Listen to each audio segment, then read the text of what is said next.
Chaque soir, le même spectacle. Le Caire et ses habitants sont plongés dans le noir. Depuis la guerre en Ukraine, l'Égypte a décidé de réduire l'éclairage public pour augmenter ses réserves de change. Il espère ainsi exporter davantage de gaz, une solution pour tenter de maintenir le pays debout face à la crise économique, mais qui contrarie de nombreux habitants.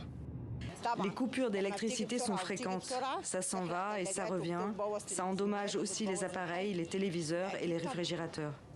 Pour le gouvernement, l'objectif est de réduire de 15% la quantité de gaz naturel utilisée dans les centrales électriques sur un an pour pouvoir les exporter contre des dollars. Depuis 2018, le pays est autosuffisant en gaz et économise chaque mois 200 millions de dollars d'importation. L'Égypte ambitionne aujourd'hui de devenir un exportateur de poids en matière de gaz. Mais pour le moment, ce plan économique tarde à montrer ses effets dans le quotidien des habitants.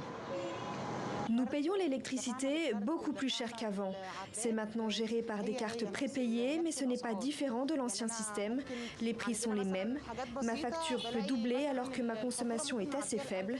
Les prix sont vraiment élevés.